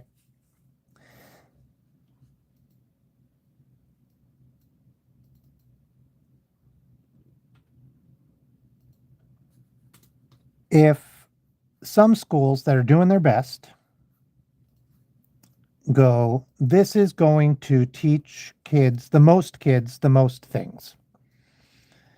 And inevitably, if that's your system and you just teach kids, the most things, you're going to have kids who are left behind, who are smart and who would otherwise have a great chance, would learn tons of things, right? And like, I understand why that system might be in place. It's greatest good for the greatest people. It's not fair, but sometimes it's the best you can do or one can do with limited resources. It's totally heartbreaking though, because inevitably it will not only leave behind kids who are struggling, it will leave behind kids who are brilliant and who would have not only thrived but been amazing if they just got a chance.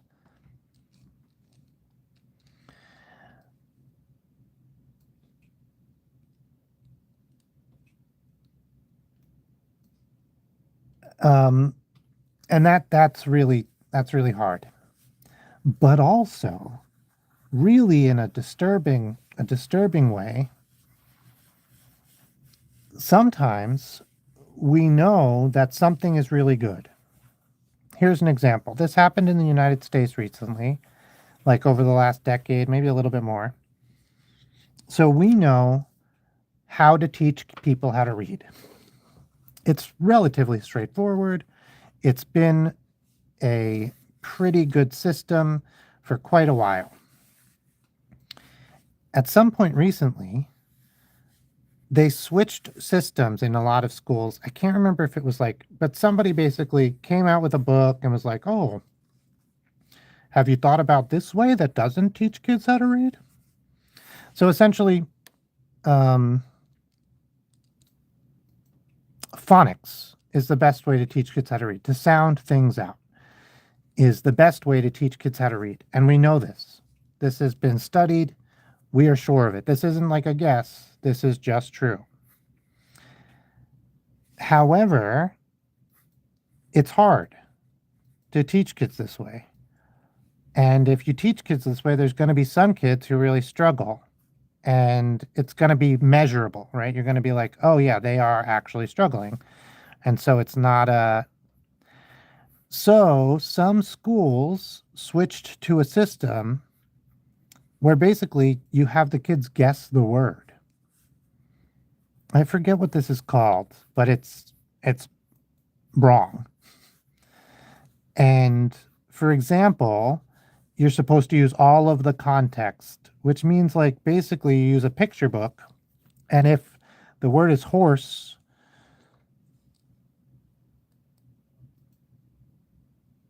oh yeah, middle case. I feel like I do a middle case.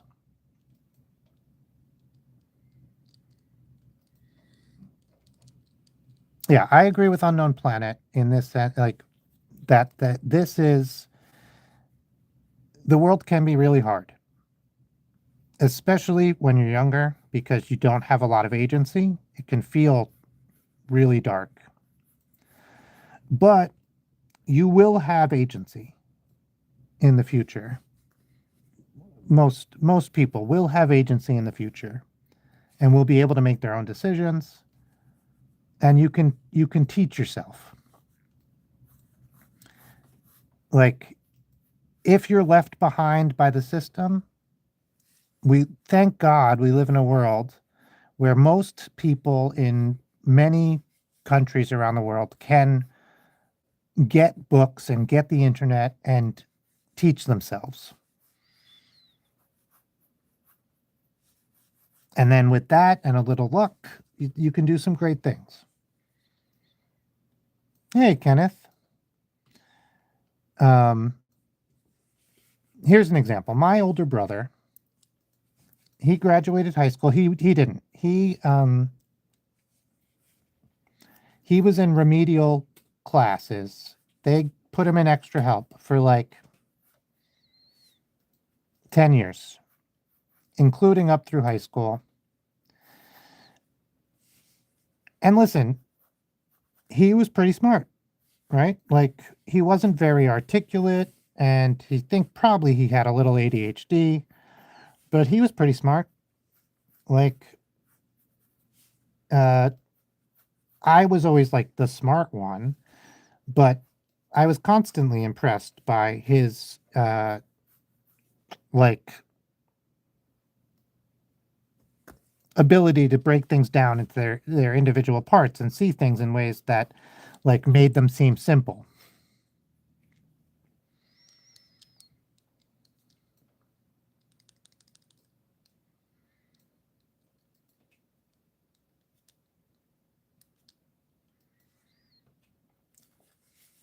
And he was in extra help for 10 years.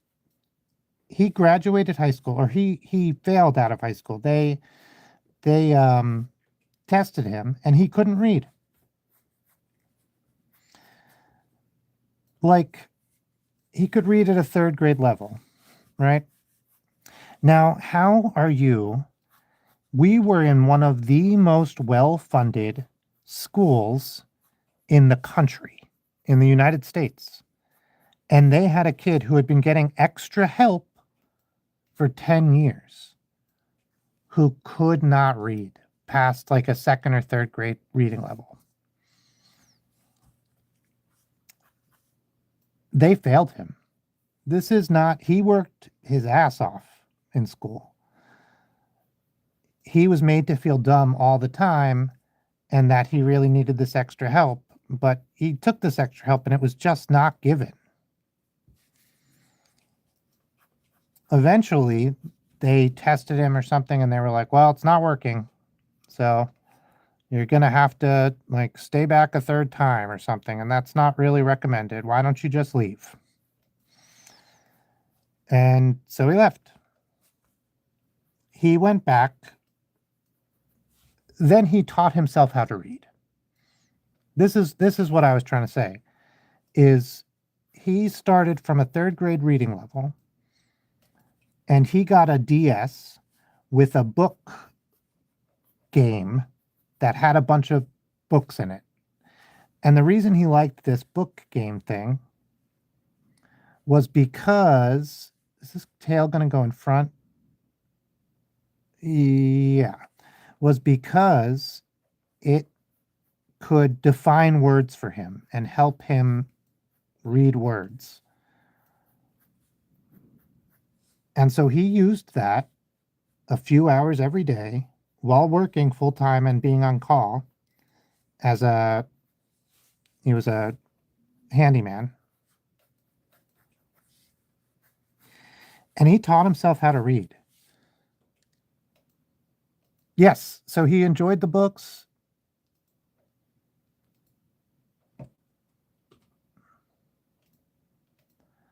He was reading books that he was like, oh, these are actually good once he started in. And they were like it was like 100 Classics or something was the name of the DS game. And it went over like, it had like the Marquis de Sade, it had a bunch of like classics like Dante's Inferno. And like, I don't know which ones he started with, but he read them all. He's better read than I am now. Like when we were younger, I was the reader and he was like, the dumb one. I don't believe that, but that is what was happening.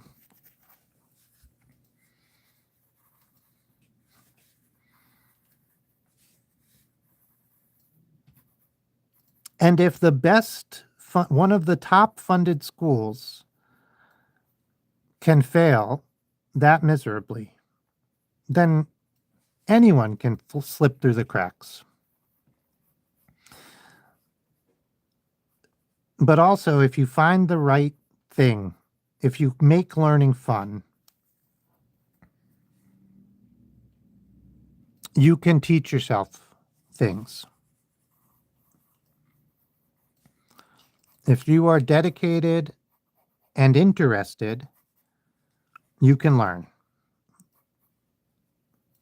And don't fall into that trap of being like, well, I'm dumb, or like, well, it's too hard for me to learn. Bullshit.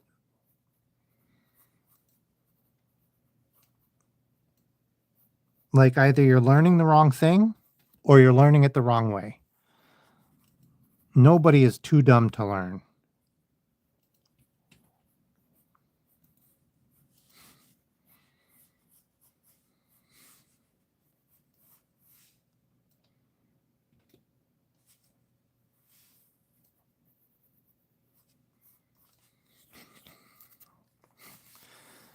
Maybe I had him turn a little weird. Oh, I think the wings kind of come up like that.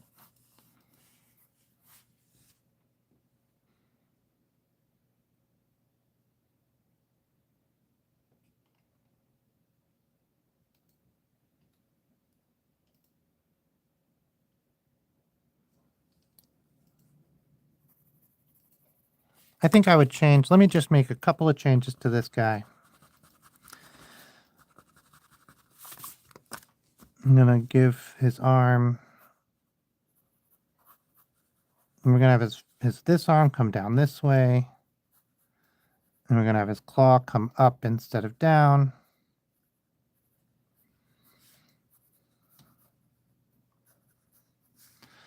You know, have this arm do the same, but the other way. And again, his claw come up instead of down. I think that's more natural for him.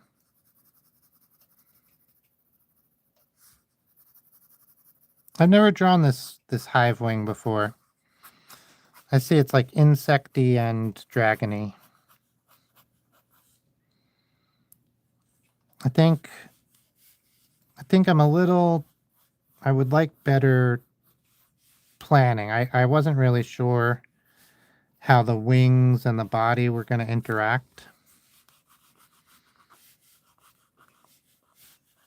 So I kind of, I just winged it. Oh.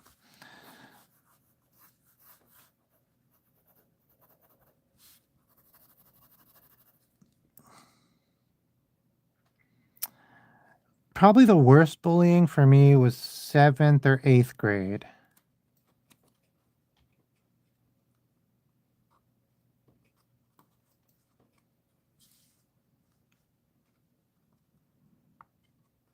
Hell yeah, Kyle Hill's amazing.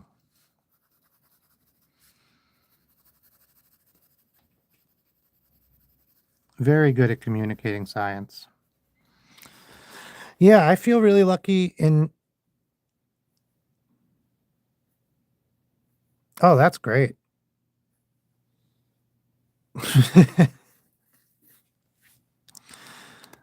Yeah, I feel really lucky. I had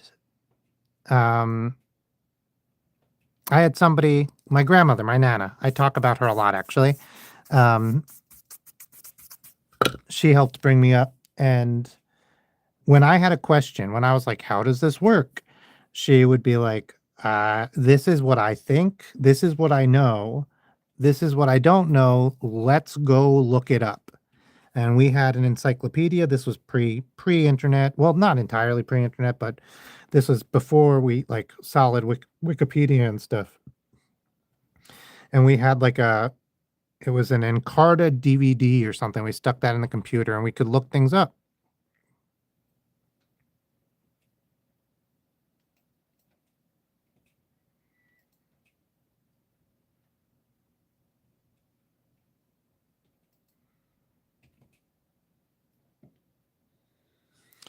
Yeah.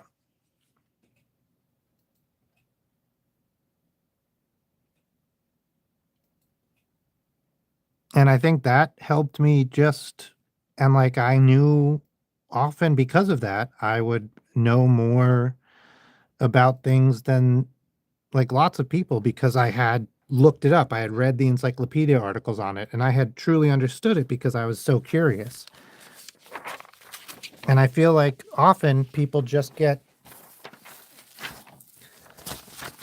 like very basic or sometimes even incorrect explanations. Okay. This is my favorite drawing of the day. The anglerfish. I'm going to do a little more work on him as we kind of wind down for the night.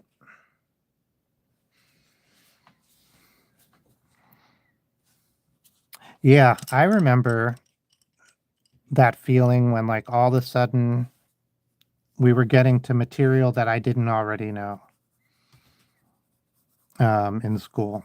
And I was like, oh, I better pay attention. I've never heard this before. I think around 10th grade is right, especially because before that there was a lot of like you'd learn something in like an earlier grade and then you'd learn it again and it just felt like everything was a dang review. I know that's not entirely true and you'd like learn it in more detail, but I had often gone off and learned it in more detail myself. And so it did feel very, it felt useless, if I'm honest, but repetitive at most. And then, like, a couple of my friends and I we learned math and stuff for fun.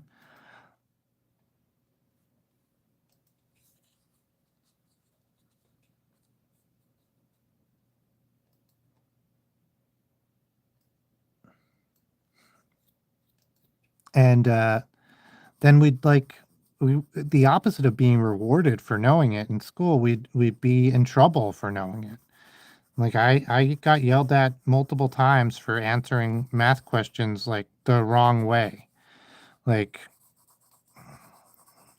and getting the right answer. And like you should not get yelled at in school. But who knows, man? Teachers are people too, and they can really be struggling.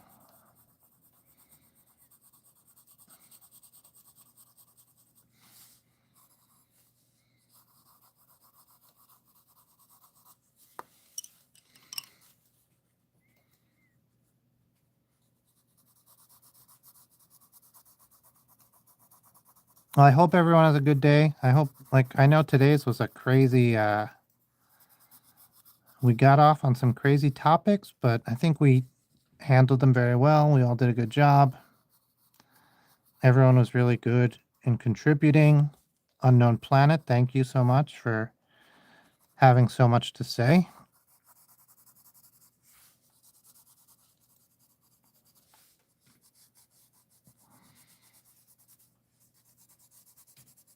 I hope everyone out there stays safe, stays curious, and has a nice evening or day or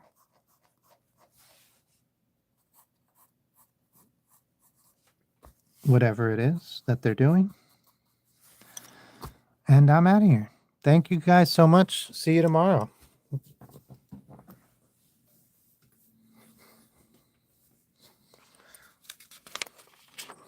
Maybe we'll catch you with the lure. Wow.